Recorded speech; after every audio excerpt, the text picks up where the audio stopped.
Class অক্সিডেন্টালিস্ট আপনারা সবাই জানেন। আমার ভয়েস কি ঠিকমতো শোনা যাচ্ছে? ক্লিয়ারলি শোনা যাচ্ছে? জি স্যার। কেটে কেটে যাচ্ছে ভাই। আসসালামু আলাইকুম। এটা ওয়ালাইকুম না আরিফ আসসালাম। ভাই ভালো একটু ইকো হচ্ছে জি, আর কি। ভালো। ইকো হচ্ছে, তাই না? তাহলে সবাইকে একটু আনমিউট করতে হবে। তাহলে আর ইকো হবে না।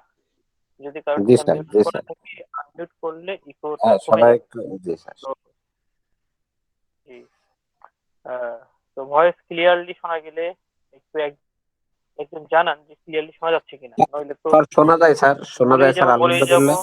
শেষে দেখা যাবে যে না, ঠিকমতো শোনা ক্লাসটা যাচ্ছে স্যার, যায়নি। আলহামদুলিল্লাহ।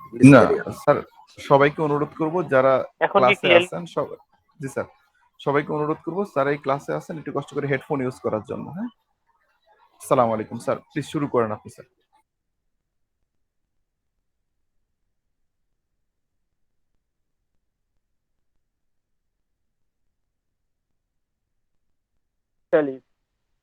অত্যন্ত গুরুত্বপূর্ণ একটা মেডিসিন। আপনি মেসেজ দিবেন যদি কোনো সমস্যা হয়, যদি শোনা না যায়, যদি অস্পষ্ট হয়, কথা কেটে কেটে যায়, মেসেজ দিয়ে দেবেন। সুজা অক্সিডেন্টালিস অত্যন্ত গুরুত্বপূর্ণ একটা মেডিসিন। এই মেডিসিন নিয়ে আমরা আলোচনা করছি। তো আমি প্রথমে ক্লিনিক্যালি যে ইউজটা হয় আমার প্রতিদিনের প্র্যাকটিস লাইফে, আমার নিজস্ব অভিজ্ঞতায় আমি সেই বিষয়টাই প্রথমে বলছি যে ক্লিনিক্যালি কি কি বিষয় ইউজ হয়। এবং সাধারণত এই সুজা মেডিসিনটা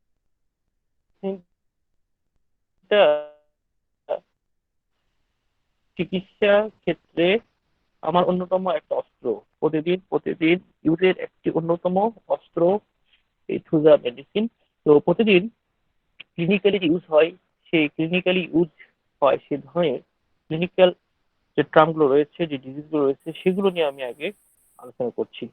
প্রথমে আলোচনা করতে যাচ্ছি এইচআইটি বা হাইপারট্রফিড অফ ইনফেরিয়র টার্বিনেট।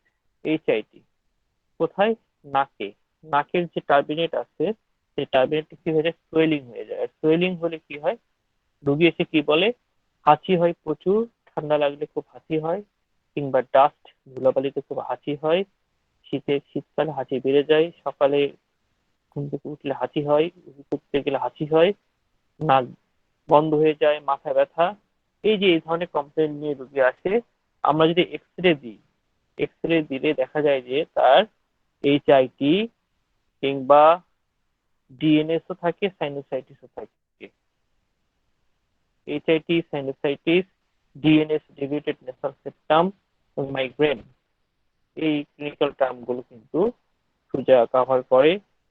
এর সঙ্গে হেডেক, মাথা ব্যথা, এবং মাথা ব্যথার সঙ্গে যেমন সাইনোসাইটিস এবং মাইগ্রেন রিলেটেড, একইভাবে ব্রেনের টিউমার, গ্লিওমা এবং গ্লিওব্লাস্টোমা মানে ব্রেন ক্যান্সার, এই ক্লিনিক্যাল টার্ম, এটার উপরে সুজার প্রভাব রয়েছে। এবং রয়েছে ন্যাসাল পলিপের উপর, নাকে পলিপাস।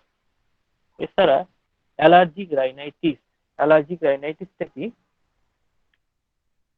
অ্যালার্জি জনিত কারণে হাঁচি, সর্দি, নাক দিয়ে সবসময় সর্দি ঝরে, নাক চুলকায়, কুটকুট করে, অ্যালার্জিক রাইনাইটিস। তারপরে কি রুগী নিয়ে এসে চোখ লাল হয়ে যায়, চোখ চুলকায়, চোখ দিয়ে পানি পড়ে, যেমন অ্যালার্জিক কনজাংটিভাইটিস, যেটাকে আমরা বলি অ্যালার্জিক কনজাংটিভাইটিস। এছাড়া অনেকে আসে কি শরীরে এরকম চুলকায়, চাকা চাকা চাকা হয়ে যায়, যেটাকে আমরা আর্টিক্রিয়া বলি বা অ্যালার্জি।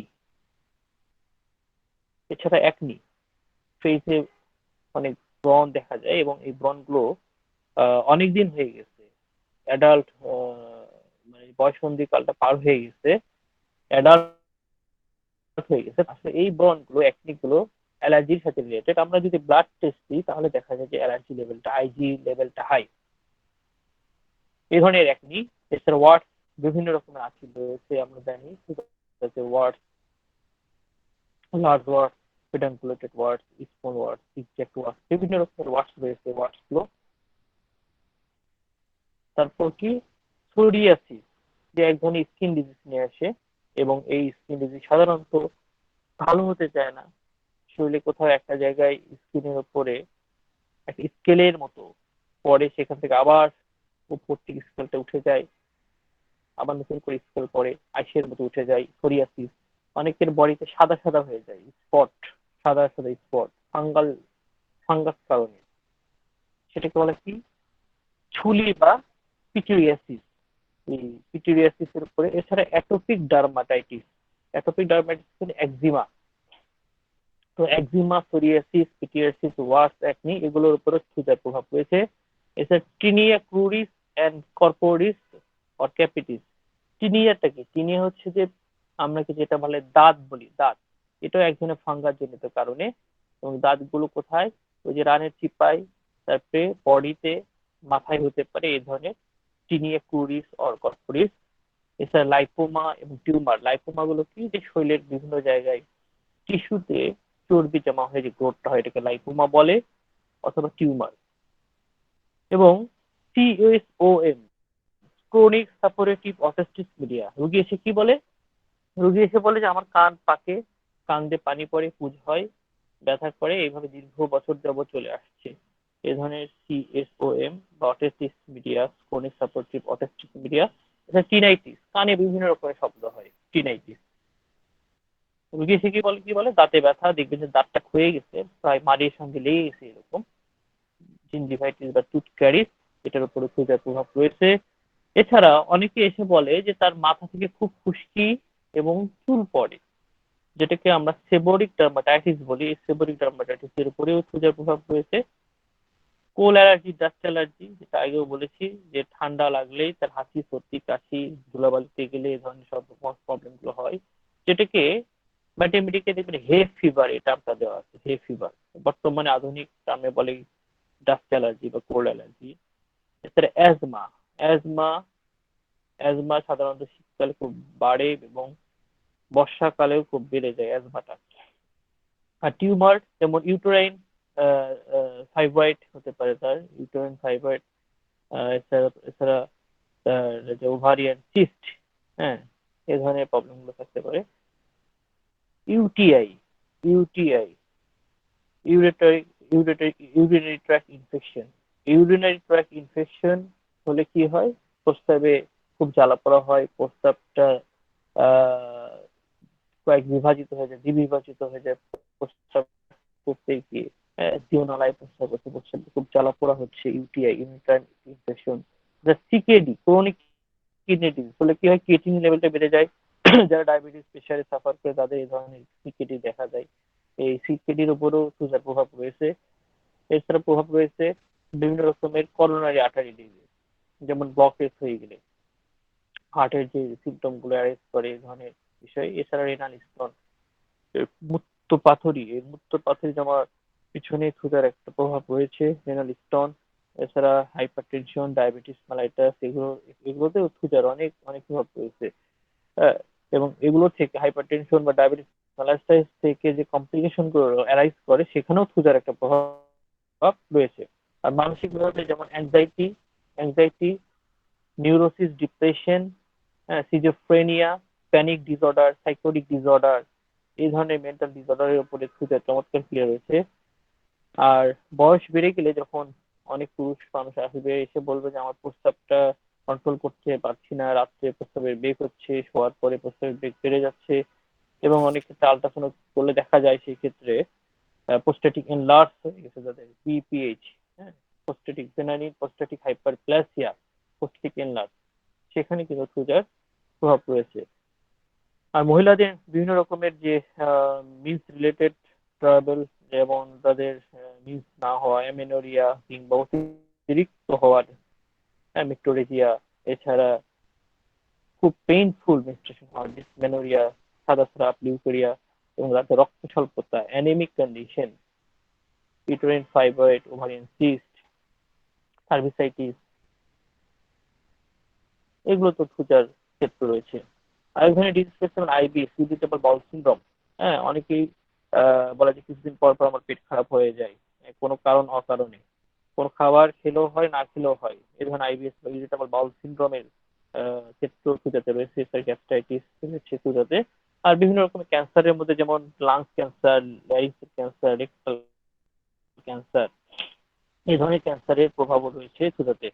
এছাড়া ইনসোমনিয়া, যাদের ঘুম হয় না, ঠিকমতো ঘুম হয় না, কিংবা যারা খুব বেশি মোটা হয়ে যাচ্ছে বা শুকিয়ে যাচ্ছে, এবং সেটা রিলেটেড আমরা পরীক্ষা নিরীক্ষা করলে দেখতে পারি যে হাইপোথাইরয়েডিজম বা হাইপারথাইরয়েডিজম মানে হরমোনের উপরেও এর একটা প্রভাব রয়েছে। এছাড়া পলিসিস্টিক ওভারিয়ান ডিজিজ, পিসিওডি, মহিলাদের যেটা হয়, হ্যাঁ, এবং মহিলাদের পলিসিস্টিক ওভারিয়ান ডিজিজটা সাধারণত হরমোনাল ডিসফাংশনের জন্য হয়, তার সঙ্গে থাইরয়েডের রিলেশনশিপ থাকে, ওভারিয়ান সিস্ট থাকে, এবং তা হায়ারটুসিজম, বডির বিভিন্ন জায়গায় এক্সট্রা হেয়ার গ্রো করে, যেমন তার ফেসে পুরুষদের মতো লোম গজায়। হ্যাঁ, এছাড়া রেকটাল রিলেটেড সিমটম যেমন হ্যামারয়েড, যেটা আমরা পাইলস বলি, ফিশার, মলদার ফেটে যায়, ফিস্চুলা, হ্যাঁ, এই ক্ষেত্র ছাড়াও আমরা অনেক সময় দেখি যে অনেকে পেইন নিয়ে আসে, বডিতে পেইন নিয়ে আসে, আর এই টেস্ট দিলে আর পজিটিভ পাওয়া যায়, কিংবা মাসেল স্প্যাজম পাওয়া যায়। হ্যাঁ, এই ধরনের ইউরোপ্যাথিক ক্ষেত্রগুলোতে সেটা রয়েছে। অনিকোমাইকোসিস, ইউরেথ্রাল স্ট্রাকচার, গনোরিয়া, এগুলো আমি আমার প্রতিদিন প্র্যাকটিস লাইফে এই ডিজিজ গুলোর উপরে দেখেছি যে থুজার প্রভাব রয়েছে, এবং থুজা খুব চমৎকার কাজ করে। যদি সে পেশেন্টটা অ্যাজ এ হোল থুজার হয়, তবে সেক্ষেত্রে খুব চমৎকার রেসপন্স করে। এখন আমি যে বিষয়টা নিয়ে আসছি সেটা হচ্ছে তার মেন্টাল সিমটম নিয়ে। প্রথমে ক্লিনিক্যাল যে ইউজ গুলো হয়, এই ক্লিনিক্যাল ইউজ গুলো সাধারণত এখানে প্রায় আমি 50টার অধিক ক্লিনিক্যাল ইউজের বিষয়গুলো তুলে ধরছি, এবং আমি আমার প্র্যাকটিক্যাল লাইফে এই বিষয়গুলোর উপরে থুজা প্রয়োগ করে দেখছি। মানে থুজা মেডিসিন এসছে তার সিমটোমেটিক বা ধাতুগত ভাবে বা মাইজমেটিক বা পজিটিভ ফ্যাক্টর যেভাবেই হোক, থুজা যখন এসছে থুজা প্রয়োগ করে দেখছি, এসব ক্ষেত্রে থুজার চমৎকার ক্রিয়া রয়েছে, এবং থুজা দ্বারা এগুলো আরোগ্য করা সম্ভব হয়েছে। কিংবা অনেক ক্ষেত্রে এইসব ক্ষেত্রে যে কমপ্লিকেশন গুলো অ্যারেস্ট করেছে সেগুলোতে থুজা প্রয়োগে তাদের উপকার করা সম্ভব হয়েছে, প্যালিয়েশন সম্ভব হয়েছে। এখন আসি যে পূজার মূল আলোচনায়, মানে হোমিওপ্যাথিক দৃষ্টিকোণ থেকে যেটা আমাদের দরকার, শুধুমাত্র ক্লিনিক্যাল না, যে অ্যাজ এ হোল আমরা একটা পেশেন্টকে কিভাবে ট্রেস করব, সেটাই আমাদের মুখ্য বিষয়। তো মেন্টাল সিমটম আচ্ছা, তার আগে একটু জেনে নি, একটু মেসেজ দেন যে আসলে ঠিক মতো শোনা যাচ্ছে কিনা। আমি এতক্ষণ যে আলোচনা করলাম আলহামদুলিল্লাহ সম্পূর্ণ পুরো ক্লিয়ার আলোচনা স্যার। কি এখন ক্লিয়ার? এখন শোনা যায় স্যার, এখন জি ক্লিয়ার স্যার, শোনা যায়। ওকে, আলহামদুলিল্লাহ পুরো thank clear you, sir, thank you, please. Thank you. Mental সিমটমে আসি এখন। পূজার মেন্টাল সিমটমটার যে মূল যে বিষয়টা, তা হচ্ছে এদের মধ্যে একটা কনফিডেন্স এর ঘাটতি থাকে, আত্মবিশ্বাসের ঘাটতি থাকে। হ্যাঁ, একটা দোটানা মনোভাব যেন যেন একটা জড়তা, কেমন কেমন যেন একটা তার ভিতর কাজ করে। তো আমরা যদি রেপার্টরিতে যাই, সেখানে আমরা পাবো মাইন্ড চ্যাপ্টারে, repertory, confidence want of self confidence, তার আত্মবিশ্বাসের অভাব, এবং confidence want of self confidence, self depreciation. শুধু আত্মবিশ্বাসের অভাব না, তার ভিতরে একটা হীনমন্যতা কাজ করে, দুটোই তার মধ্যে রয়েছে। ডিলিউশন ওর্থলেস নিড, সে নিজেকে মনে করে যে তার কোনো মূল্যই নাই, এবং এই ধরনের মানসিকতার কারণে তার মধ্যে সবসময় ভয় কাজ করে। Fear failure of, say fail করবে, সে পরীক্ষায় ফেল করবে, সে কাজে ফেল করবে, লাইফে ফেল করবে, বিভিন্ন জায়গায় ফেলিওর যে ভয়গুলো আছে। হ্যাঁ, থ্যাংক ইউ, একজন রুব্রিক গুলো দেখাতে পারেন। Confidence want of self confidence, first রুব্রিকটা নিন। এরপর confidence want of self confidence, self depreciation.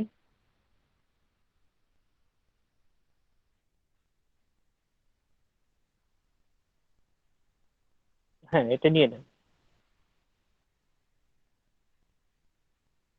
এটা নিয়ে নেন। রুব্রিক গুলো ফার্স্ট ক্লিপ বোর্ডে নিয়ে নেন, পরে একত্র করলেই সবাই দেখতে পারবে যে মেডিসিন কভার করেছে কিনা। Confidence want of self confidence, rubric করে নেন। Confidence want of self confidence, depreciation,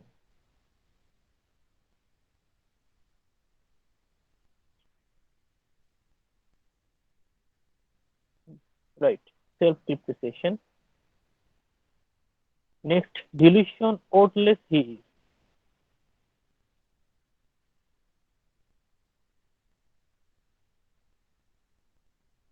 next, fear failure of.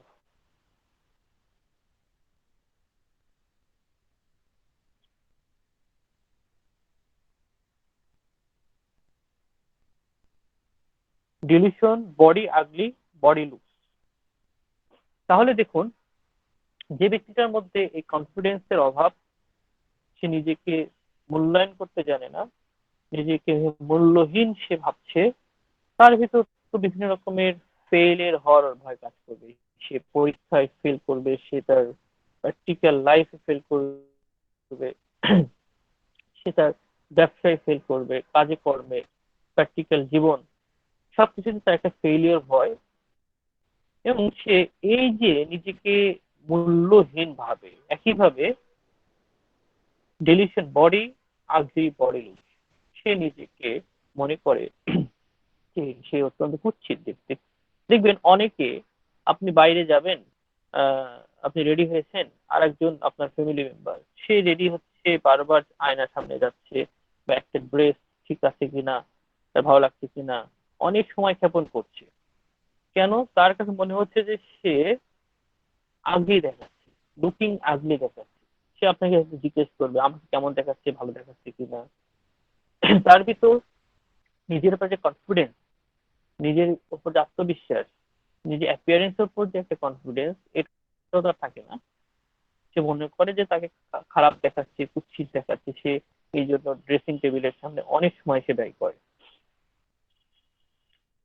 এবং এই ধরনের যে মানসিকতা, আত্মবিশ্বাসের অভাব, নিজেকে মূল্যহীন ভাবে, এই ধরনের মেন্টালিটি, এই ধরনের মানসিকতা থেকে সিজোফ্রেনিক কন্ডিশনে সে চলে যেতে পারে।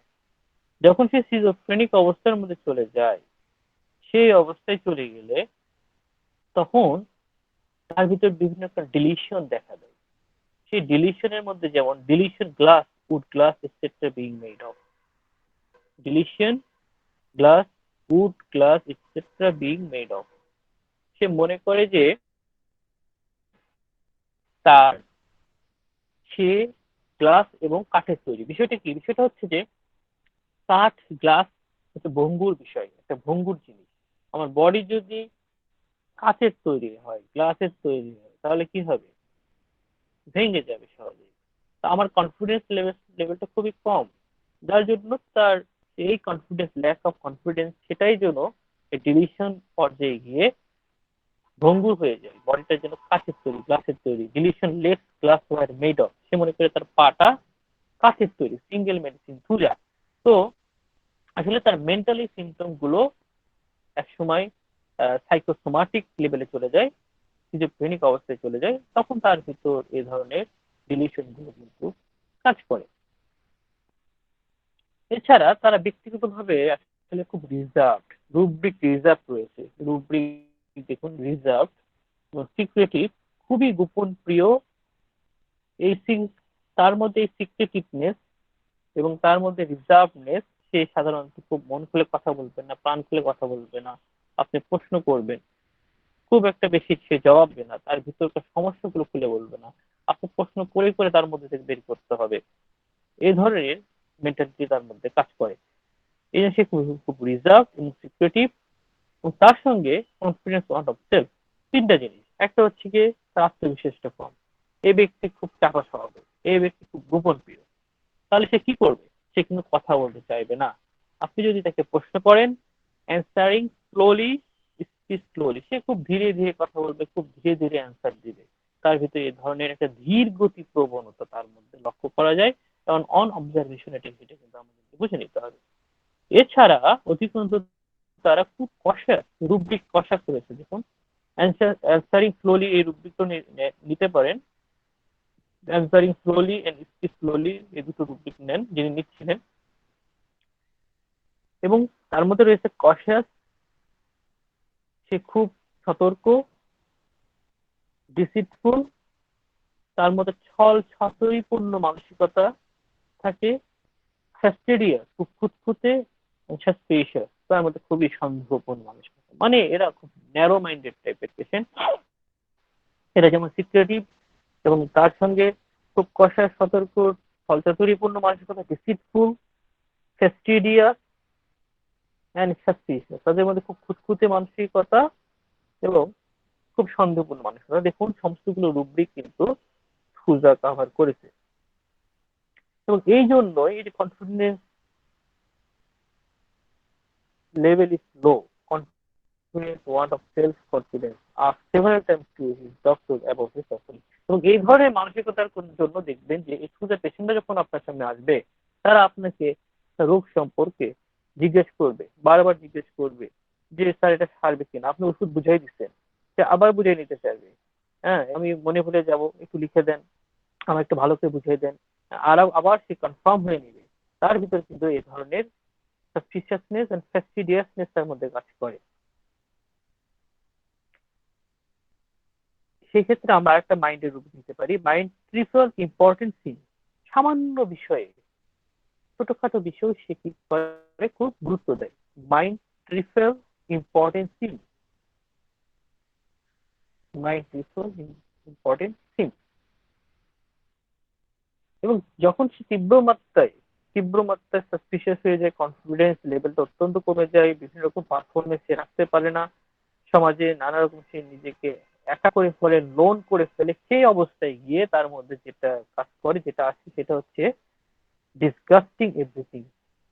সবকিছুর প্রতি তার একটা ডিসগাস্টিং, সবকিছুর প্রতি তার এক ধরনের ডিসগাস্টিং মনোভাব চলে আসে। ডিসগাস্টিং আমরা বলি না, এই ধরনের ডিসগাস্টিং মনোভাব চলে আসে। Mind disgusting everything with. এই যে প্যাথোলজি গুলো গ্রো করে, এগুলো কিন্তু আসলে ক্ষেত্র বিশেষে, পরিবেশ পরিস্থিতিতে, বিভিন্ন কারণে রোগীর মধ্যে গ্রো করে। সমস্ত ক্ষুধা রোগীর মধ্যে যে ডিসগাস্টিং এভরিথিং থাকবে, ট্রিপল ইম্পর্টেন্স থিম থাকবে, সমস্ত রোগীর মধ্যে ডিসিটফুল থাকবে, ফ্যাস্টিডিয়াসনেস থাকবে, সেটা এমন না। এটা আসলে নির্ভর করে রোগীর মেন্টাল কন্ডিশনের সঙ্গে তার সামাজিক পারিবারিক অবস্থা, পজিটিভ ফ্যাক্টর গুলো রিলেট করে। সবাই তো আর সিজোফ্রেনিক হয়ে যায় না, সবাই তো আর এই ধরনের ডিলিশনের মধ্যে ডুবে যায় না। আমরা সুগার পেশেন্ট পাইলেই অনেকে জিজ্ঞেস করি যে, মানে যদি হয় যে সুজা মনে হচ্ছে, আমরা জিজ্ঞেস করি যে আপনার মধ্যে মনে হয় কিনা যে কেউ পিছনে আসতেছে কিনা, হ্যাঁ, এইরকম ভাবে উপর থেকে পড়ে যাওয়ার স্বপ্ন দেখেন কিনা। আসলে এই ধরনের কোশ্চেন গুলো করা আসলে বোকামি। আমরা এগুলো করবো না, কারণ সমস্ত প্যাথোলজি সমস্ত অবস্থায় গ্রো করে না। কোন প্যাথোলজি কোন অবস্থায় কেন গ্রো করে আমাদের এটা জানতে হবে। কোন মেন্টাল সিমটম কোন লেভেলে কেন গ্রো করে এটা আমাদের জানতে হবে। আমরা যদি এটা না বুঝতে পারি, শুধু শুধু একটা রুগীর হয়েছে রাইনাইটিস, হয়েছে নাকের সমস্যা, আমি তাকে এখন সিজোফ্রেনিক রিলেটেড সিমটমের কথাগুলো জিজ্ঞেস করছি। আবার হয়েছে সিজোফ্রেনিয়া, আমি তাকে এখন নাক রিলেটেড রাইনাইটিস রিলেটেড সিমটম গুলো জিজ্ঞেস করতেছে। আসলে এই ধরনের ভুল করলে আমাদের চলবে না। আমাদের প্যাথোলজি বুঝতে হবে, রোগীর বাস্তব অবস্থাটা বুঝতে হবে, যে কোন কন্ডিশন থেকে কোন লেভেল থেকে সিমটম গুলো অ্যারাইজ করছে, সেই অনুযায়ী আমাদেরকে কিন্তু রোগীকে জাজ করতে হবে। তো তাহলে এই ধরনের রোগীরা যখন কথা বলে, অনেকের ক্ষেত্রে আমি দেখেছি তাদের ভয়েসটা খুব নাকি নাকি কণ্ঠে, নাকি সুরে কথা বলে। এটার পিছনে বেশ কয়েকটা কারণ হতে পারে। একটা হচ্ছে কি, তার নাকে অবস্ট্রাকশনে থাকার জন্য, যে এইচআইটি থাকার জন্য নাকে কথা বলে, নাকি সুরে কথা বলে, কিংবা হয়তো বা কোনো অর্গানিক চেঞ্জ রয়েছে লাইংস এর জায়গায়, সেই জন্য হতে পারে। এই জন্য একটা রুব্রিক রয়েছে, larynx and trachea voice nasal. এই রুব্রিক নিতে পারেন। ল্যারিংস ল্যারিংস এন্ড ট্রাকিয়াতে যান, এই চ্যাপ্টারে চলে যান। ট্রাকিয়া ভয়েস নেসাল, নাকি সুরে কথা বলে। এই মোটামুটি আমি রুব্রিক নিয়ে আলোচনা করলাম, যে এই রুব্রিক গুলোর উৎপত্তি স্থল কি, কোথায়, কেন। এটা আরেকটু এটাকে আরেকটু বিস্তৃত করার জন্য আমি এখন ম্যাথমেটিকে যাচ্ছি। প্রথমে রুব্রিক নিয়ে আলোচনা করলাম, রুব্রিকের গুলোর ব্যাখ্যাটা কি, রুব্রিক গুলোর ডেভেলপমেন্ট কিভাবে হচ্ছে, সেটা নিয়ে মোটামুটি আলোচনার চেষ্টা করেছি। এখন যে বিষয়টা আলোচনা করতে যাচ্ছি, এটাকে আরেকটু রিলেটেড করে ম্যাথমেটিকের সঙ্গে। ম্যাথমেটিকে কি বলছে? ম্যাথমেটিকে বলতেছে low self esteem and feeling of hopeless. দেখুন, রুব্রিকে বলছে যে confidence want of self confidence, রুব্রিককে এই ভাষায় বলতেছে। আর ম্যাথমেটিকে বলতেছে low self esteem and feeling of hopelessness. তো লো সেলফ স্টিম মানে ওই কনফিডেন্স ওয়ান্ট অফ। এই যে ভাষার ভিন্নতা, এই ভাষার ভিন্নতা গুলো খুব গুরুত্বপূর্ণ। অর্থাৎ আত্মবিশ্বাসের অভাব এবং সে নিজেকে মূল্যহীন মনে করছে। Feels unattractiveness or spend much time perfecting the appearance, যেটা আমি আলোচনা করেছিলাম রুব্রিক আলোচনা করতে গিয়ে। সে নিজেকে মনে করে যে আনঅ্যাট্রাকটিভ, আনঅ্যাট্রাকটিভ সে মনে করে, অন্যের আকর্ষণীয় হাস্য হবে না অন্যের সামনে। এই জন্য ওই যে রুব্রিক রয়েছে যে ডিলিশন আগলি লুক, এবং এই জন্য সে কি করে, spend mass time perfecting the appearance, সেটা অ্যাপিয়ারেন্স গেট আপটাকে ঠিক করার জন্য অনেক বেশি সময় নেয়, ড্রেসিং টেবিলের সামনে অনেক বেশি সময় নেয়, গোসল করতে গিয়ে অনেক বেশি সময় নিচ্ছে। কেন নিচ্ছে? সেটা অ্যাপিয়ারেন্সটাকে ঠিক করার জন্য। কারণ সে মনে করে কি ডিলিশন আগলি লুক। আমি কিন্তু ওই রুব্রিকের সঙ্গে এই ম্যাথমেটিক্যাল রিলেশনশিপটা করার চেষ্টা করছি। Depression, loneliness and sadness from sense of being separation, হ্যাঁ, সে একটা পর্যায়ে গিয়ে কি মনে করে, সে নিজেকে আলাদা মনে করে, ডিপ্রেশনের মধ্যে চলে যায়, তার মধ্যে হতাশা কাজ করে, তার মধ্যে বিষণ্ণতা কাজ করে, এবং সে নিজেকে একা মনে করে। সেটা কখন, কোন পর্যায়ে চলে যায়? যখন তার কনফিডেন্স লেভেল অত্যন্ত কম, সে পার্টিসিপেট করতে পারতেছে না, সে তার পারফরমেন্স করতে পারতেছে না ঠিক মতো, তখন যখন সে ফেলিওর হয়, fear failure of, say failure হচ্ছে, এবং সেই ফেলিওরনেস থেকে তার ভিতর কিন্তু এই ধরনের ডিপ্রেশন, লনলিনেস, স্যাডনেস কিন্তু চলে আসতেছে। Desperate to fit in, desperate to fit in, সে নিজেকে কোন ফিট করতে পারে না বা ফিট ভাবে না। সে সবসময় এটা নিয়ে তার মধ্যে একটা কি কাজ করে, ওথলেসনেস, সে মূল্যহীন, হ্যাঁ, যেমন ডিপ্রেশন কাজ করে, এবং লো সেলফ স্টিম বা কনফিডেন্স ওয়ান্ট অফ সেলফ, তার মধ্যে এক ধরনের আত্মবিশ্বাসের অভাব, হীনমন্যতা তার মধ্যে কাজ করে। feels others would not like me if they really know me, এবং সে মনে করে যে আমাকে যদি কেউ প্রকৃতপক্ষে চিনে ফেলে, মানে আমার ভিতরটা জেনে ফেলে, তাহলে কিন্তু আমাকে কেউই পছন্দ করবে না। কারণ কি, তার ভিতরকার উইকনেস আছে, তার কনফিডেন্স ওয়ান্ট অফ আছে, হ্যাঁ। তো এই জন্য তার ভিতরে এই ভয়টা কাজ করে। ফিক্সড আইডিয়া আর ডিলিশন, এবং তার ভিতর এই যে ভ্রান্ত ধারণা, এই ধরনের ডিলিশন, এই ডিলিশন গুলো কিন্তু খুব চরম ভাবে বিরাজ করে। আমরা এর আগে পড়েছি পূজা মানে হচ্ছে কি, বদ্ধমূল ধারণা, ভ্রান্ত বিশ্বাস। এই যে বদ্ধমূল ধারণা, ভ্রান্ত বিশ্বাস, এতটুকু পড়েই মেমোরাইজ করেছি, হয়তো বা শেষ করেছি ওখানে। কিন্তু এই বদ্ধমূল ধারণা বা ভ্রান্ত বিশ্বাসটা ধরনটা কেমন, কি, কোন ধরনের, কি রকম তার মধ্যে মনোভাব হয়, সেই বিষয়গুলো কিন্তু আমরা হয়তো বা কেটে দেখি নাই। তো যারা কেটে দেখি নাই, তাদের জন্যই এই বিষয়গুলো কিন্তু আমি তুলে ধরলাম। এতক্ষণ পর্যন্ত যে বিষয়গুলো তুলে ধরলাম, এগুলো তার ফিক্সড আইডিয়া এবং ডিলিশনের পর্যায়ে, সবই ডিলিশন এবং ফিক্সড আইডিয়া।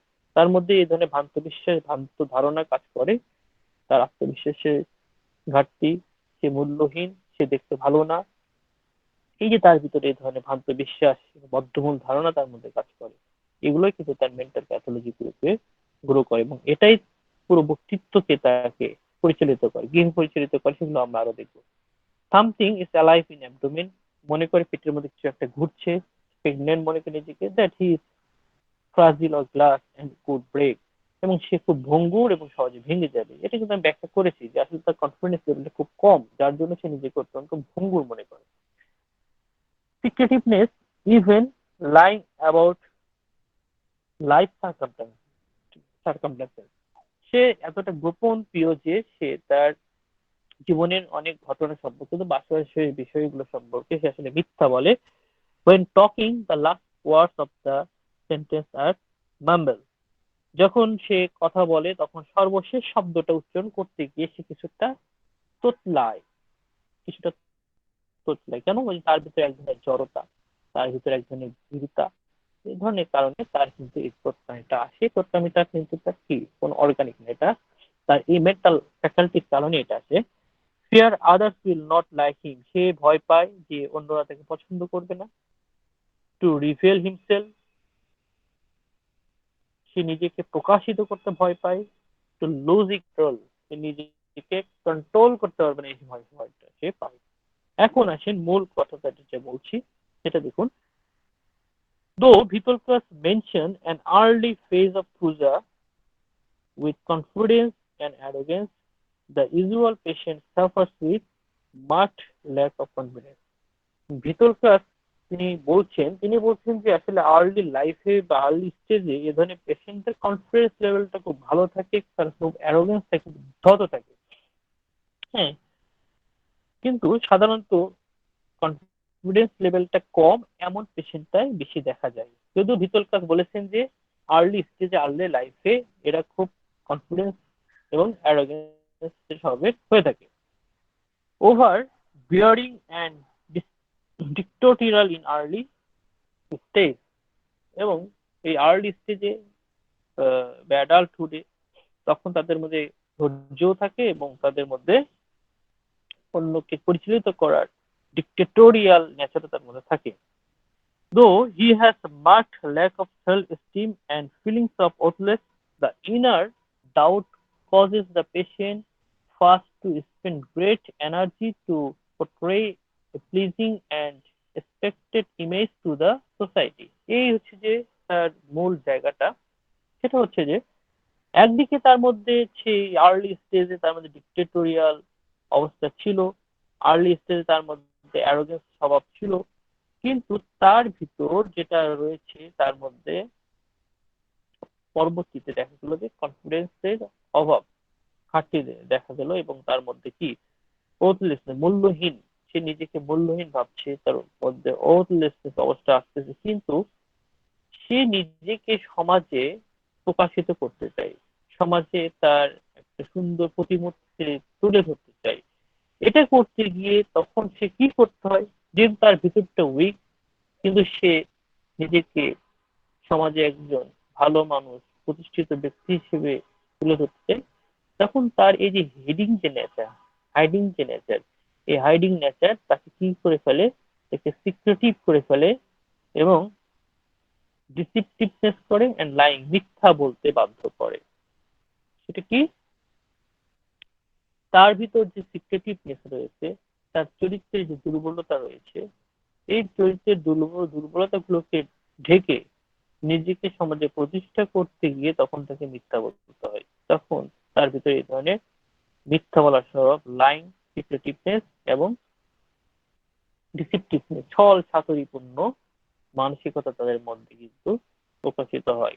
একদিকে তার ভিতরকার উইকনেস, আর একদিকে সে সমাজে নিজেকে প্রকাশিত করতে চাই, ইস্টাবলিশ করতে চাই, একটা চরিত্র বা চিত্র অঙ্কন করতে চাই, যদিও সে ভয় পায়, নিজেকে প্রকাশ করতে ভয় পায়, কারণ তার ভিতরে উইকনেস রয়েছে, দুর্বলতা রয়েছে, তার মধ্যে ডিসিপটিভনেস রয়েছে, মিথ্যা রয়েছে, সে মিথ্যা বলে, সে প্রতারণা করে, সে গোপন প্রিয়, কিন্তু সমাজে সে নিজেকে অঙ্কন করতে যায়, সে ফ্রেশ, সে কিন্তু সেটা করতে চায়, এবং এটা করতে গিয়ে তাকে ওই মিথ্যা বলতে হয়, তাকে প্রতারণা করতে হয়, হ্যাঁ, এবং তাকে তার অবস্থাগুলো গোপন করতে হয়। দেখবেন এই ধরনের ব্যক্তিরা যখন আসে আপনার আমার সামনে, তখন তারা কথা বলতে গিয়ে বেশ চিন্তা ভাবনা করে ধীরে ধীরে কথাবার্তা বলে, অনেক কিছু বলতে চায় না, সিমটম গুলো প্রকাশ করতে চায় না। এই ধরনের এক ধরনের স্লোনেস, জড়তা, এ ধরনের এক ধরনের সিক্রেটিভ মাইন্ড, ডিসেপটিভ মাইন্ড তার মধ্যে কাজ করে। Depression and low self-esteem are often the primary reason that the patient is different. তো আমাদের কাছে রোগীরা যদি মেন্টাল অবস্থা ট্রিটমেন্ট নিতে আসে, তবে সেক্ষেত্রে তার মধ্যে যে ডিপ্রেশন, হ্যাঁ, তার মধ্যে ডিপ্রেশন কাজ করে। কেন কাজ করে? যারা এই ধরনের ন্যাচারের ব্যক্তি, তারা যে সব ক্ষেত্রে সাকসেসফুল হবে তা কিন্তু না। যখন সে ফেল হয়ে যাচ্ছে, তখন কিন্তু তার মধ্যে ডিপ্রেশন, লোনলিনেস চলে আসছে, এবং এই ডিপ্রেশন তার মধ্যে সে, আমি দেখেছি এরকম অনেক রুগী এসছে যে সে বলছে যে আমার আত্মবিশ্বাস, কনফিডেন্স লেভেল খুব কম, এই কনফিডেন্স লেভেল কমের জন্য আমি চাকরি বাকরি পাচ্ছি না, কিংবা যারা চাকরি করে তাদের প্রমোশন হচ্ছে না। হ্যাঁ, তখন তার মধ্যে এই যে সন্দেহ প্রবণতা, সিক্রেটিভনেস, এগুলো আরো অধিক হারে তাকে দিকে বসে, এবং তার কিন্তু মেন্টাল সিজোফ্রেনিক পেশেন্ট হয়ে যায়, এংজাইটি ডিসঅর্ডার বা প্যানিক ডিসঅর্ডার, ডিপ্রেসিভ পেশেন্টের কিন্তু তারা কিন্তু হয়ে যায়, এবং সাইকোটিক ডিসঅর্ডার পেশেন্ট হয়ে যায়। তো এই ধরনের অবস্থা নিয়ে আমাদের কাছে, মেন্টাল অবস্থা নিয়ে ট্রিটমেন্ট আসে। There is also a frequent history of abuse and neglect in childhood, এবং তার সঙ্গে যে বিষয়টা যুক্ত হয়, শিশুকালে শিশুকালে অ্যাবিউজ হয়েছিল বা তাদের নেগলেক্ট করা হয়েছিল। এই যে শিশুকালে যারা অ্যাবিউজ হয়, নেগলেক্ট করা হয়, তাদের মধ্যে কিন্তু কি হয়, তাদের মধ্যে কনফিডেন্স লেভেলটা কম হয়। এই জন্য বলা হচ্ছে শিশুদেরকে ভালোবাসা, স্নেহ দেওয়া, তারা যাতে করে সুন্দর পরিবেশে গড়ে উঠতে পারে সেটা তৈরি করা। যদি তা না হয়, যে শিশুকালে খুব অ্যাবিউজ হয়, তাদের মধ্যে কিন্তু মেন্টাল লেভেলে এই সাইকোটিক ম্যাজমেটিক কন্ডিশন গ্রো করে। সাইকোটিক ম্যাজমেটিক কন্ডিশন যে শুধুমাত্র গনোরিয়া থেকে আসে তাহা নয়, সাইকোটিক ম্যাজমেটিক এই কন্ডিশনটা মেন্টাল লেভেলেও কিন্তু গ্রো করতে পারে। সেটা কিভাবে? এ ধরনের পরিবেশগত কারণে, সেটা কি চাইল্ডহুডে তাকে নেগলেক্ট করা হয়েছে বা অ্যাবিউজ করা হয়েছে, এই ধরনের অবস্থা থেকে তার এই কনফিডেন্স লেভেলটা কমে যায়, আত্মবিশ্বাসটা কমে যায়।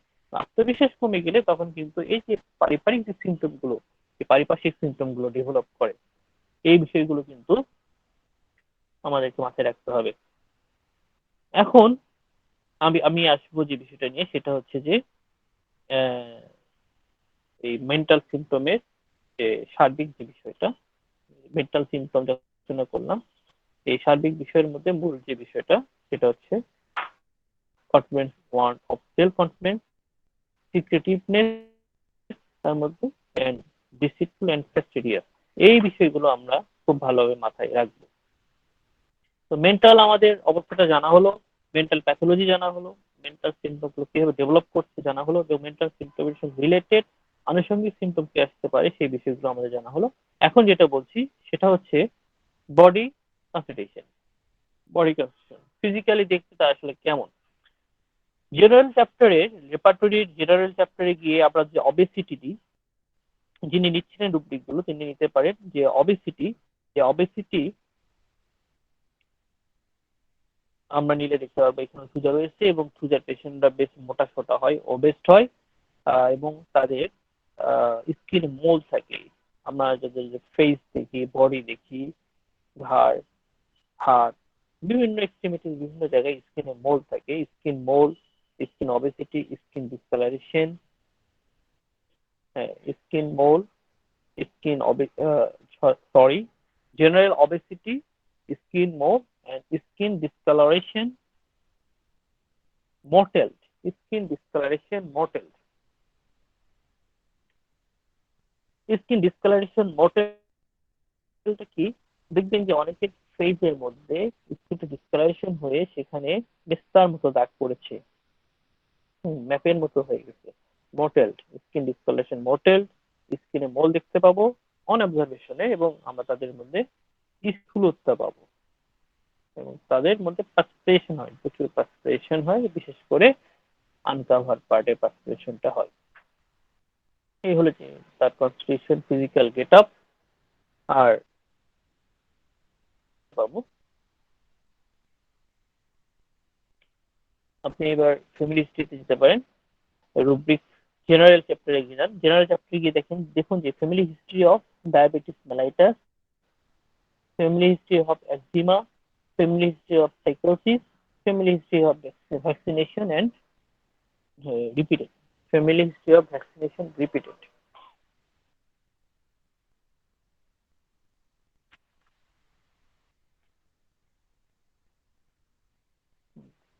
দেখুন সবগুলো সিমটম থুজা কভার করেছে। তাহলে ফ্যামিলি হিস্ট্রিতে আমরা ডায়াবেটিস পাবো, একজিমা পাবো, সাইকোসিস পাবো, মাইজমেটিক সাইকোসিস মাইজম, এবং ভ্যাকসিনেশনে রিপিটেড ভ্যাকসিনেশন পাবো। এটা মূলত এই যে ভ্যাকসিনেশনের যে হিস্ট্রিটা ফ্যামিলি হিস্ট্রিতে, এটা কিন্তু আমাদের যেভাবে ভ্যাকসিন দিতে হচ্ছে তাতে করে কিন্তু এটা প্রত্যেক পরিবারে আছে। তো তাহলে দেখুন family history, physical get up, এবং মেন্টাল কনস্টিটিউশনটা কিন্তু অলরেডি আলোচনা করলাম।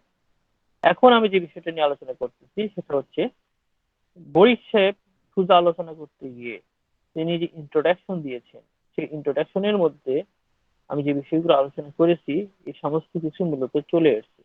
আমি এই জন্য সেই ইন্ট্রোডাকশনটা আজকে আলোচনা করব। ইন্ট্রোডাকশনের পরে জেনারেল কিছু সিমটম আলোচনা করার পরে আজকের মতো থুজা আলোচনা থেকে বিদায় নেব। এর পরবর্তীতে ক্লাসে ইনশাল্লাহ থুজার বাকি আলোচনা ইনশাল্লাহ রাখবো। তাহলে উনি কি বলতেছেন বরিশ সাহেব, উনি তার ইন্ট্রোডাকশনে কি বলছেন Thuja acts on skin, blood, gastrointestinal tract. সুজা কাজ করে স্কিনের উপরে, চামড়ার উপরে, রক্তে এবং গ্যাস্ট্রোইন্টেস্টাইনাল এবং জিআইটি ট্র্যাক্টের উপরে, কিডনি এন্ড ব্রেন, কিডনির উপর ব্রেনের উপর। দেখুন আমি একেবারে আমার আলোচনার ভূমিকায় আমি যে প্যাথোলজি গুলো আলোচনা করেছিলাম সেখানে কিন্তু সোরিয়াসিস, পিটিরিয়াসিস, অনিকোপাইকোসিস, একজিমা বা অ্যাটোপিক ডার্মাটাইটিস এবং কি স্কিনের ওয়ার্ম, এগুলো সব স্কিনের ডিজিজ, এটা কিন্তু আলোচনা করেছিলাম এই ক্লিনিক্যাল টার্মগুলো। তারপরে ব্লাড, ব্লাড রিলেটেড বিষয় যেমন অ্যানিমিয়া এবং কি অ্যালার্জি, এটাও কিন্তু আইজি ব্লাডে আমরা পরীক্ষা করি। এবং গ্যাস্ট্রোইন্টেস্টিনাল ট্র্যাক্ট, ওখানে আলোচনা করেছিলাম যে আইবিএস এর কথা, ইরিটেবল বাউল সিনড্রোম, গ্যাস্ট্রাইটিস এর কথা কিন্তু আলোচনা করেছিলাম। কিডনির ক্ষেত্রে বলেছিলাম যে CKD, chronic kidney disease, renal stone. এবং ব্রেনের ক্ষেত্রে আমরা বলেছিলাম সেখানে কি মেনিনজিওমা, ব্রেনের টিউমার, মেডুলোব্লাস্টোমা। এবং এইগুলোর উপরে আমি সুজা প্রয়োগ করে দেখেছি। আলহামদুলিল্লাহ যারা সুজা রোগী সেই এইসব ক্ষেত্রে সুজা চমৎকার রেসপন্স করে। এরপর its relation to the production of pathological vegetation, condylomata, warty excrescence, sponge tumor is very important. তারপর উনি যেটা বলছেন যে বিভিন্ন রকমের যে আচিল টিউমার রয়েছে, হ্যাঁ, ওয়াটসের বিষয়ে টিউমার যেমন বললাম যে ইউটেরাইন ফাইব্রয়েড বা লাইপোমা, বডির পরে বিভিন্ন জায়গায় টিউমার, কন্ডাইলোমাটার কথা বলেছে যেটা গনোরিয়া আফটার অ্যারাইজ করে, কন্ডাইলোমাটা এক্সপ্রেসেন্স, যে কোনো রকমের বৃদ্ধি, এগুলো ক্ষেত্রে সুজার প্রয়োগ রয়েছে, আপনারা তো খুব ভালোভাবেই জানি। ময়েস্ট মিউকাস টিউবারকল, হ্যাঁ, পুরো একটা জায়গায় যে আপনার টিউবারকল হয়েছে মানে একটা গ্রোথ হয়েছে, সেখান থেকে ভিজা ভিজা ওজিং হচ্ছে কিছু। ব্লিডিং ফাঙ্গাস গ্রোথ, কোন একটা জায়গায় আঁচিল হয়েছে, ওয়ার্ডস হয়েছে, সেখানে ব্লিডিং হচ্ছে। Sir sorry sir, never sir access question of, করা যাবে এখন স্যার? হ্যাঁ স্যার এটা একটু এক্সপ্লেন করে দিন স্যার, জায়গাটা না আমি শেষ ক্লিয়ার করি, করতে পারি না স্যার। আচ্ছা স্যার ঠিক আছে, শেষ স্যার, সরি স্যার, হ্যাঁ শেষ করি। প্লিজ স্যার কন্টিনিউ করুন। Bleeding fungus growth, never excess of venosity, এবং তাদের মধ্যে, হ্যাঁ তাদের মধ্যে ভেইন রিলেটেড অনেক রোগ, যেমন ভেইন, ভেরিকোসিল, এই ধরনের। তারপরে এক্সেস অফ ভেলোসিটির মধ্যে কিন্তু হেমারয়েড আসে, ওটাও একটা ভেইন রিলেটেড, এনডোস্ট ভেইন, এই ধরনের হেমারয়েড, ভেরিকোস ভেইন, ভেরিকোসিল, এই ধরনের ডিজিজগুলো। The main action of Thuja is on the skin and genital organs, producing conditions that correspond with Hahnemannian psychotic dysprasia. The chief manifestation is the formation of warts like inscriptions upon mucus and cutaneous surface, figures and condylomata. তো উনি বলছেন যে আসলে পূজার মূল কাজটা হচ্ছে যে আমাদের স্কিনের উপরে এবং জেনিটাল অর্গানের উপরে এই রিলেটেড যে ওয়ার্ডস রয়েছে, কন্ডাইলোমাটা রয়েছে, হ্যানিম্যান সাহেবের যে সাইকোটিক ডিসঅর্ডার, সাইকোটিক ডিসপ্রেসিয়া, যিনি যে ম্যাজমেটিক বিষয়টা আলোচনা করেছেন, সেটার উপরে মূলত এর কাজ। আসলেই তাই, সেই বিষয়গুলো কিন্তু আমি ক্লিনিক্যালি উল্লেখ করেছি। Has a specific antibacterial action as in gonorrhoea and vaccination. যেসব ক্ষেত্রে ভ্যাকসিনেশন দেওয়া হয়েছে কিংবা যাদের গনোরিয়া হয়েছে সেখানে অ্যান্টিব্যাকটেরিয়াল অ্যাকশন রয়েছে। আসলে থুজার অ্যান্টিব্যাকটেরিয়াল অ্যাকশন শুধু এখানে এই ক্ষেত্রে না, যেমন ইউটিআই, বর্তমানে ওই সময় তো এত প্যাথোলজি ছিল না। ইউটিআই যদি আমরা সেখানে ইউরিনের কালচার করি, দেখা যাবে সেখানে ব্যাকটেরিয়া রয়েছে। তো অ্যান্টিব্যাকটেরিয়াল কাজ কি সে করছে না? শুধু অ্যান্টিব্যাকটেরিয়াল, সে তো অ্যান্টিভাইরাল কাজও করছে। যেমন ওয়ার্ড ফ্লো হয়, ওই সময় তো জানতো না, অ্যানিমেলের সময় জানতো না যে ওয়ার্ড হয় ভাইরাসের কারণে, কিন্তু বর্তমানে আমরা দেখছি যে ওয়ার্ড হচ্ছে ভাইরাসের কারণে, হিউম্যান প্যাপিলোমা ভাইরাস 1, HPV1 দ্বারা হচ্ছে আপনার কি এই ভাইরাস দ্বারা ওয়ার্ক হচ্ছে। তার মানে সে অ্যান্টিব্যাকটেরিয়াল এবং অ্যান্টি ভাইরাল উভয় কিন্তু হিসেবে দুটো কাজ করছে। Suppressed gonorrhoea, salpingitis, effects of vaccination, এবং বলছে যে গনোরিয়া সাপ্রেসড হয়ে যেসব নারীদের তাদের সালফিনজাইটিস হচ্ছে, মানে ওই যে ওভারিন যে টিউবটা রয়েছে ও সেখানে প্রদাহ, হ্যাঁ, ব্যথা যন্ত্রণা চালবাসনা করলে আমরা এটা পাবো। এছাড়া আমরা ভিডিওরাল টেস্ট করবো গনোরিয়ার যে বিষয়টা। আর ভ্যাকসিনেশন প্রভাব তো রয়েছে, যে ভ্যাকসিনেশন আপনার যদি কমপ্লিকেশন গুলো অ্যারেস্ট করে সেক্ষেত্রে সুজার খুব একটা প্রভাব রয়েছে। সাপ্রেসড গনোরিয়া, সালফিনজাইটিস, এটা আলোচনা করলাম। Psychotic pain, withdrawing in muscle and joint odors at rest better in damp weather or damp humid atmosphere. এবং সাইকোটিক পেইন আসলে কি, সেটা হচ্ছে যে টিয়ারিং পেইন, ছিঁড়ে ফেলার মতো ব্যথা। অনেকে আমাদের কাছে পেইন নিয়ে আসে, মাসেল পেইন নিয়ে আসে। আমরা পরীক্ষা নিরীক্ষা যদি তাকে পরীক্ষা নিয়ে আরএ টেস্ট দেখলাম নেগেটিভ, এক্সরে দেখলাম যে নর্মাল, কিন্তু কি কোনো ডিজেনারেশন নাই, কিন্তু মাসেল স্প্যাজম রয়েছে, হ্যাঁ, কিংবা আরএটিস পজিটিভ হতে পারে।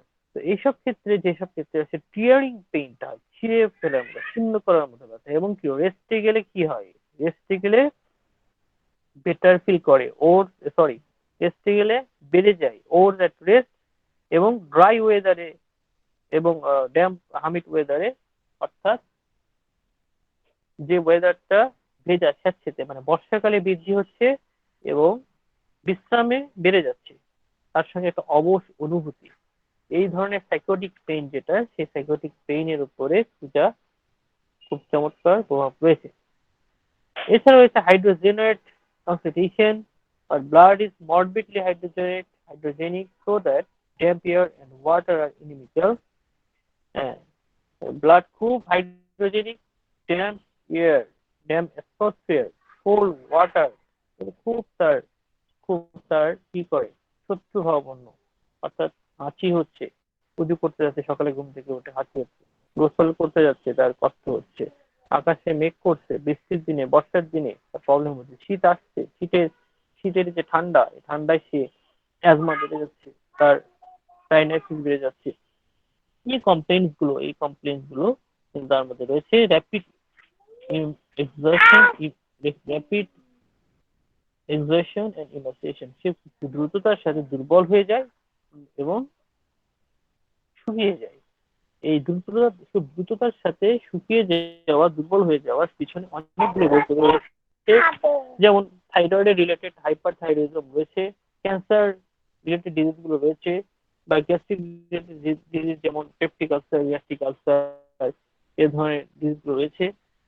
এছাড়া যে বিভিন্ন রকম ম্যারাজমাস, নিউট্রিশন জনিত কারণে কিংবা অ্যানেমিক কারণে, হ্যাঁ, বা হেলমেন্থিয়াসিস জন্য কারণে বাচ্চাদের শুকিয়ে যাওয়া, দুর্বল হয়ে যাওয়া, এই বিষয়গুলো কিন্তু রয়েছে। না তুমি এটা খুলে আসো, যাও, এটা ঠিক আছে, এটা চেঞ্জ করে আসো, তুমি খাবে না। তাহলে পূজা কিন্তু এগুলো কভার করে। লেফট সাইডেড অ্যাকচুয়ালি তারা তাদের রোগগুলো সাধারণত বাম দিকে আক্রমণ করে, এবং শীতার্থ তারা, আমি দেখেছি চিলিনেস তাদের মধ্যে সব ক্ষেত্রে থাকে না, অনেক ক্ষেত্রে তাদের মধ্যে গরম কাতরতাও থাকে। এবং আমরা এই পাঠ্যটিতেও দেখতে পাবো যে ওয়ার্ম অ্যাগ্রাভেশন রয়েছে, থার্ড গ্রেডে ক্ষমতা রয়েছে, তার শীতার্থ, শীতকাল এবং গরম কাতর উভয়ই তাদের মধ্যে রয়েছে। Variola aborts the pustules and prevent the supporting fever. যাদের পক্স হচ্ছে, হ্যাঁ, বর্তমানে যাদের পক্স হচ্ছে, এই যে যেটাকে আমরা বলি কি চিকেন পক্সে পূজা প্রয়োগ করলে পাস্টিউল যেখানে ফর্মেশন করে সেটাকে প্রিভেন্ট করতেছে বলছে, এবং জ্বরটাকে প্রিভেন্ট করতেছে। এছাড়া ভ্যাকসিনোসিস, ইনভার্টেবল স্কিন ট্রাবল, নিউরোলজিয়া, এই বিভিন্ন রকমের প্রবলেমে থুজার প্রভাব রয়েছে। তো থুজা মোটামুটি যে মূল যে কনসেপ্ট, মূল যে আলোচনা, সেটা মোটামুটি আলোচনা হয়েছে। এখন আমি জেনারেল কয়েকটা বিষয় আলোচনা করতেছি, অল্প কয়েকটা বিষয়। First, general symptom, chilly and worse from cold winter. সে শীতকালে ঠান্ডায় বৃদ্ধি, বর্ষায় বৃদ্ধি, ভিজা ওয়েদারে বৃদ্ধি, এবং শীতকালে বৃদ্ধি। জেনারেল ড্যাম্প ওয়েদারে বৃদ্ধি। লেফট সাইডেড কমপ্লেইন্স, বাম পাশে আক্রান্ত হয়। পার্সপিয়ার অন আনকভারিং পার্ট, কোথায় বেশি ঘাম হয়, পার্সপিরেশন হচ্ছে, যেটা অনাবৃত থাকে। তার ফেস দেখবেন খুব তেলতেলে, ফেসটা বেশ ঘর্মাক্ত। Perspiration is oily and sweat smelling offensive. এদের শরীর থেকে ঘ্রাণ আসে, দুর্গন্ধ আসে, এবং তেলতেলে চটচটে।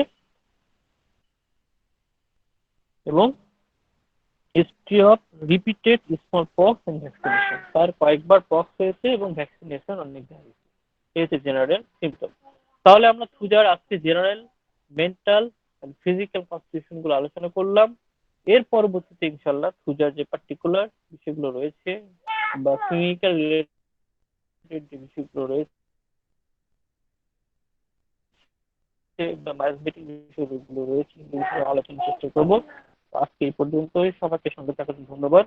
এখন যদি কোনো প্রশ্ন থেকে করতে পারি। আসসালামু আলাইকুম স্যার। ওয়ালাইকুম আসসালাম। স্যার জাজাকাল্লাহ খাই স্যার, বিশ্বাস করেন অনেক কিছু জানতে পারি স্যার আপনার লেকচার থেকে স্যার। স্যার একটা জিনিস জানার ছিল, আপনি যে কথাটা বলেছিলেন স্যার, আমি একটা জিনিস বুঝি না, এটা ব্যক্তিগতভাবে স্যার। এই যে ইয়া এই যে কন্ডোল কন্ডোলোমাটাটা আছে না স্যার, আরিফ স্যার? জি, কন্ডাইলোমাটা। জি স্যার, এটা একটু বুঝিয়ে দিন তো, এই ব্যাপারটা আমি বুঝি না। কন্ডাইলোমাটা কন্ডাইমা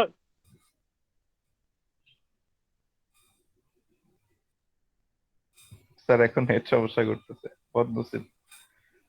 কন্ডাইলোমাটা মূলত, হ্যাঁ আপনি একটু যিনি স্ক্রিন শেয়ার করতেছিলেন, আপনি একটু আমি কন্ডাইলোমাটা আমি লিখে আমি সার্চ দেন, শেয়ার পিকচারটা আমি দেখান। স্ক্রিন শেয়ার এটা করতেছিলাম স্যার, আমি সাধারণত গনোরিয়া করতেছিলাম আফটার এটা অ্যারেস্ট করে, এটা একজনে একটু বের করেন দেখেন, স্যার, আমি স্ক্রিন শেয়ার দেখলেই আপনার করতেছিলাম। কাছে ইজি হয়ে যাবে। কন্ডাইলোমাটাটা লিখুন, এই দেখুন, অর্থাৎ গনোরিয়া আফটার যে স্কিন সিমটমটা ডেভেলপ করে ওটাই মূলত কন্ডাইলোমাটা। হ্যাঁ, আঁচিলের মতো দেখতে, অনেকটা আঁচিলের মতো দেখতে, কিন্তু আঁচিলগুলো গনোরিয়া ছাড়াও কিন্তু হয়।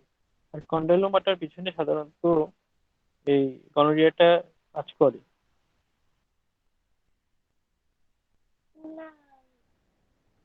হ্যাঁ, এই যে দেখাতে দেখেন আপনার যে অর্গান গুলো কন্ট্যাক্ট হয়, কোন কন্ট্যাক্ট হয়, সেক্সুয়ালি কন্ট্যাক্ট হয়, যেমন এখানে আপনার যে ভ্যাজাইনা দেখাচ্ছে, তারপরে পিপিউস দেখাচ্ছে, মিউকাস মেমব্রেন দেখাচ্ছে, মুখের বাক্কাল মিউকাসটা, এই জায়গাগুলোতে কিন্তু এগুলো গ্রো করছে। হ্যাঁ,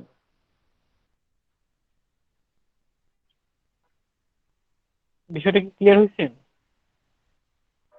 জি স্যার, আলহামদুলিল্লাহ ক্লিয়ার স্যার। আর স্যার ওই ব্যাপারে জি যেটা বললেন স্যার, এই যে একদম আনকভার্ড পার্টে যে প্রেসপিরেশন হয়, এখানের মধ্যে স্যার তিনটা হ্যাঁ মেডিসিনের, হ্যাঁ থুজা, পালস আর বেল স্যার। জি, আর এই যে আপনি সবগুলো সবগুলো রুব্রিক একত্র করে দেখেন, করেছি সবগুলো স্যার, রুব্রিকে খুঁজে কভার করছে টোটাল। 22টা। হ্যাঁ, 22টা রুব্রিক নিয়েছেন, সবগুলো খুঁজে কভার করছে।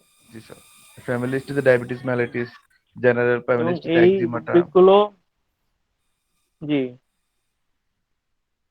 হুম, জি sir, thank you sir. Sir তাহলে কি ধরে নিব যে কন্ডাইলোমাটাটা হচ্ছে জেনিটাল অর্গানে যদি কোনো ধরনের আঁচিল হয় সেটা অনেকটা কন্ডাইলোমাটা। যদি এরকম আসি হয় জেনিটাল অর্গানে, সেক্ষেত্রে আপনার থিঙ্কিং লেভেলে আসতে হবে যে হয়তোবা পেশেন্টের কোনো রকম ভাবে এই ধরনের ভেনারেল ডিজিজের সংস্পর্শে গিয়েছিল। সেক্ষেত্রে আপনি নিশ্চিত হয়ে নেবেন, তার হিস্ট্রি নেবেন, কিংবা প্রয়োজনে ভিডিআর এর পরীক্ষাটা স্কুল দিয়ে দিবেন। হ্যাঁ, কোন পরীক্ষাটা বললেন আরেকবার প্লিজ? ভিডিআর এর পরীক্ষা দিবেন, ভেনারেল ডিজিজের ভিডিআর।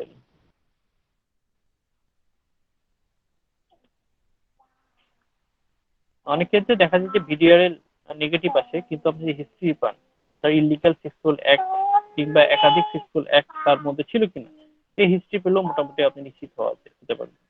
কারণ এখন অনেকেই আছে যে আপনার গনোরিয়া হওয়ার পর অ্যান্টিবায়োটিক নিয়ে নিচ্ছে, যার জন্য পরবর্তীতে ভিডিআর এর নেগেটিভ আছে। কিন্তু আমরা তো হোমিওপ্যাথ, যারা আমরা তো জানি যে আসলে গনোরিয়া বা সিফিলিস যাই হোক না কেন, সেটা কিন্তু অ্যান্টিবায়োটিকে লোকাল সিমটমটা চলে গেলেও আমাদের বডিটাকে পলিউটেড করে ফেলে, এবং পরবর্তীতে সে কিন্তু বিভিন্ন রকমের সিমটম গুলো অ্যারাইজ করে, তার মধ্যে যে কন্টাইনিউমোটা বা ওয়াটস রয়েছে। তো সুতরাং আমাদেরকে এই জিনিসগুলো মাথায় রাখতে হবে। স্যার এখন ম্যাক্সিমাম ক্ষেত্রে যেটা পেশেন্টকে যদি কোশ্চেন করা হয়, পেশেন্ট তার হয়তো ফ্যামিলি হিস্ট্রিতে তার মা বা দাদি কারো যদি আপনার গনোরিয়া ছিল বা সাপ্রেস থাকে এরকম কিছু, সেটা পেশেন্ট কিভাবে পেশেন্টকে প্রশ্ন করে কিভাবে আইডেন্টিফাই করা যায়, এটা সে বুঝবে কিভাবে এখানে, মানে এটার কোনো টিপস বা এই ধরনের না, কিছু? না, এটা এটা আমি তার পার্সোনাল হিস্ট্রির কথা বলেছি। আর যদি ফ্যামিলিগত ভাবে গনোরিয়া জনিত কারণে তার বডির মধ্যে কোনো ডিজিজ এসে যায়, তবে সেক্ষেত্রে সাইকোটিক মায়াজমেটিক অবস্থাটা প্রকাশ পাবে। আপনার হুম, সাইকোটিক মায়াজম সম্পর্কে যদি আপনার পরিষ্কার নলেজ থাকে, তাহলে আপনি বুঝতে পারবেন যে এই ব্যক্তির ফ্যামিলিতে মা বা বাবার দিক থেকে তার ভিতর সাইকোটিক মায়াজমটা এসছে। হ্যাঁ, সেটা তার আপনি গনোরিয়া সম্পর্কে তার যারা থাকুক বা না থাকুক, কোনো প্রবলেম নাই। আপনি স্পষ্ট তার মধ্যে দেখতে পারবেন যে তার ভিতর সাইকোটিক মায়াজমের বহিঃপ্রকাশগুলো আছে। হ্যাঁ, ওই হিস্ট্রির কোনো দরকার নেই সেক্ষেত্রে। এই জন্য মায়াজমেটিক জি কনসেপ্টটা স্যার, দরকার। Thank you. এই জন্য তো ওই যে মায়াজম দুই রকমের, একটা অ্যাকোয়ার্ড, একটা ইনহেরিটেড বলা হয়েছে। ওই সেই অ্যাকোয়ার্ড এবং ইনহেরিটেড উভয় মায়াজমেটিক নলেজটা দরকার। এই জন্য। আসসালামু আলাইকুম স্যার। ওয়ালাইকুম আসসালাম। থুজার রোগী এসে বলে যে আমার পেটের মধ্যে কিছু নাড়াচাড়া করতেছে বা মনে হয় বাচ্চা আছে। এটা কি আসলেই নাড়াচাড়া করে নাকি এটা তার অনুভূতি? ডিলিশন। এটা এক ধরনের ডিলিশন, অনুভূতি। তবে তবে কিছু যে নাড়াচাড়া করে না তা না। অনেক ক্ষেত্রে গ্যাসের জন্য, হ্যাঁ, পেটের মধ্যে রামলিং হতে থাকে, গ্যাসটা বিভিন্ন জায়গায় মুভ করতে থাকে, সেই ক্ষেত্রে তার ভিতরে এই ধরনের অনুভূতি আসতে পারে। আর তার মধ্যে একটা ডিলিশন, মূলত ডিলিশন হচ্ছে বড় জিনিস। সেই জন্য গ্যাসের জন্য হোক বা অন্য কোনো কিছু নড়াচড়া করার জন্যই হোক না কেন, আমি এরকম রোগী পেয়েছি। এবং অনেক ক্ষেত্রে দেখা গেছে যে এই ধরনের যারা অনুভূতি হয়, সেক্ষেত্রে কোনো প্যাথোলজিও থাকে। অনেকে হয়তো পেটের মধ্যে কোনো টিউমার আছে, আল্ট্রাসাউন্ড করলে দেখা যায় যে টিউমার আছে, হ্যাঁ, বা পলিপ রয়েছে, কোনো একটা কিছু থাকে, কিন্তু তার সেন্সেশনে এই বিষয়টা চলে আসে। কিছু যে থাকে না, এটা বললেও হবে না। মূলত বিষয়টা হচ্ছে কি, তার সেন্সেশনটা কি, অনুভূতিটা কি। অনুভূতিটা হচ্ছে কিছু নাড়াচাড়া করতেছে। সেটা রিয়েল কারণও হতে পারে বা কোনো কারণহীনও হতে পারে, উভয় কারণে হতে পারে। বিষয়টা কি ক্লিয়ার? জি স্যার। স্যার আসসালামু আলাইকুম। ওয়ালাইকুম আসসালাম। জি স্যার, ভালো আছেন? স্যার আমি যেহেতু আজকে ক্যান্সারেরও কিছু একটা সেল নিয়ে কথা বলা হয়েছে, আমার এখানে একটা রুগী ওনার বয়স 60 বছর। ওনার বিটা থ্যালাসেমিয়া ধরা পড়ছে। ওনার হিমোগ্লোবিন মাত্রা বাড়তেছে না। উনি ঢাকাতে অনেক ট্রিটমেন্ট করতেছে, 2 আড়াই বছর ধরে বেঁচে আছে। ওনার হিমোগ্লোবিনের পয়েন্ট হলো 8.6 স্যার।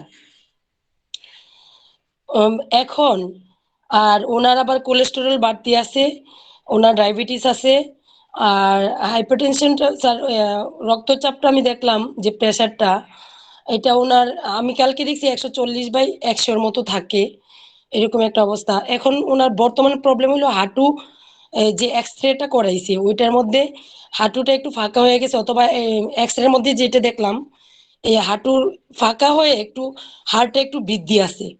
এখন ওনার কথা হইলো যে হোমিওপ্যাথিতে আমাকে খবর দিয়ে নিয়ে বলছে যে আমি তো শুনতেছি যে হিমোগ্লোবিন বাড়ে হোমিওপ্যাথিতে, আর আমার এটার কোনো ট্রিটমেন্ট আছে কিনা। তো আমি ওনাকে বুঝলাম আসলে হোমিওপ্যাথিতে ট্রিটমেন্ট নাই এমন কিছু না, কিন্তু আপনার ওই ওনার ইয়েগুলো আমি নিয়ে আসছি ওনাকে একটু অনেক রকমের কথা বলে যে ওনার কত বছর, 2 আড়াই বছর হইতেছে এর আগে থেকেই এই সমস্যাটা, কিন্তু ওনার ধরা খাইছে প্রায় 3 বছর চলে। ম্যাডাম কাইন্ডলি কোশ্চেনে আসেন, ম্যাডাম প্লিজ কোশ্চেনে আসেন, এখন সংক্ষেপ স্যার করেন। আমার কথা হইলো যে আসলে কি আমরা তো আর এত বড় জটিল একটা কেসে কখনো যাইনি। এখন হিমোগ্লোবিন বাড়ানোর আমাদের এটার মধ্যে কতটুকু হোমিওর মধ্যে এটা সাকসেস স্যার, এই সম্পর্কে যদি একটু বলতেন। ওনার বিটা থ্যালাসেমিয়া স্যার। আচ্ছা, আমরা প্রথম কথা হচ্ছে যে অত্যন্ত আপনাকে, জি বলেন, জর্দান ভাই বলেন। স্যার, স্যার আপনার অফিস টাইম আছে, এটা খেয়াল রেখে আপনি শেষ করে দেবেন প্লিজ স্যার। Okay sir. আচ্ছা, থ্যাংক ইউ। প্রথমত বিষয় হচ্ছে কি, বিটা থ্যালাসেমিয়া সম্পর্কে আপনার নলেজ আপনাকে গেইন করেন যে বিটা থ্যালাসেমিয়া কেন হয়।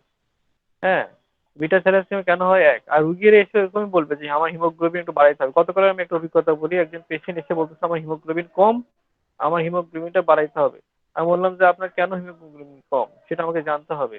আমি আপনাকে কিছু পরীক্ষা নিরীক্ষা দিচ্ছি, আপনি করে নিয়ে আসেন। বলে আমার পরীক্ষা নিরীক্ষা করা আছে। আমি বললাম তাহলে আপনি আনেন নাই কেন? তা বলে স্যার আপনি একটু একটু হিমোগ্লোবিন বাড়ানোর ওষুধটা শুধু দিয়ে দেন। দেখেন এই ডাক্তার আমি শিখিনি। আপনি ওই যে রাস্তার উপর ফার্মেসি আছে, ফলিক অ্যাসিড, আয়রন, এগুলো তো আপনি আগেও খাইছেন, এখনো ওগুলো বহু পাওয়া যায়, হিমোগ্লোবিন বাড়ায়, ওগুলো গিয়ে আপনি খান যান গিয়া। আমাকে এই জন্য ডাক্তার লাগে না। আর আমি ডাক্তার শিখি নাই। আমার আপনার ডাক্তারি করতে হইলে আপনার পরীক্ষা নিরীক্ষা আমার দেখতে হবে। হ্যাঁ, আপনার পরীক্ষা নিরীক্ষা করতে হবে। বিষয়টা হচ্ছে যে আপনি যে রুগীর কথা বললেন, এই রুগী থ্যালাসেমিয়া, বিটা থ্যালাসেমিয়া, এই ধরনের রুগীরা হোমিওপ্যাথিতে আরোগ্য হয়। প্রথম কথা হচ্ছে আরোগ্য হয়, তাদের হিমোগ্লোবিন বাড়ানো বড় কথা না, হিমোগ্লোবিন কেন বাড়তেছে না, কেন কমে যাচ্ছে, সেটা আপনাকে বুঝতে হবে। তো সেই অনুযায়ী ট্রিটমেন্ট দিতে হবে, পজিটিভ ফ্যাক্টরে ট্রিটমেন্ট দিতে হবে, যেটা তখন রুগীটা হিমোগ্লোবিন বাড়বে। আর আপনি যদি হিমোগ্লোবিন বাড়ানোর জন্য বলেন যে হ্যাঁ আমার ওই যে ফেরাম আছে, চায়না আছে, এটা আছে, সেটা আছে, এটা খাইলে হিমোগ্লোবিন বাড়বে, তাহলে আপনার এটা হোমিওপ্যাথি ট্রিটমেন্ট হইলো না, রুগীরও কিছু করতে পারবেন না। বিষয়টা বুঝতে পারছেন? জি স্যার, আপনার জি। রুগীর মাঝখানে অবস্থা বুঝতে হবে, কনস্টিটিউশন বুঝতে হবে, বুঝে ট্রিটমেন্ট দিতে হবে। তাহলে আজকে না বিদায় নিই এই পর্যন্তই। জর্দার স্যার। থ্যাংক ইউ স্যার, অসংখ্য ধন্যবাদ। জাযাকাল্লাহ খায়ের। আপনাকে আমরা প্রতি সপ্তাহে পেতে চাই। আলহামদুলিল্লাহ স্যার, ধন্যবাদ স্যার। জি, ভালো থাকবেন সবাই। জি স্যার, আসসালামু আলাইকুম ওয়া রাহমাতুল্লাহি ওয়া বারাকাতুহু। ওয়ালাইকুম আসসালাম। জাযাকাল্লাহ খাইর।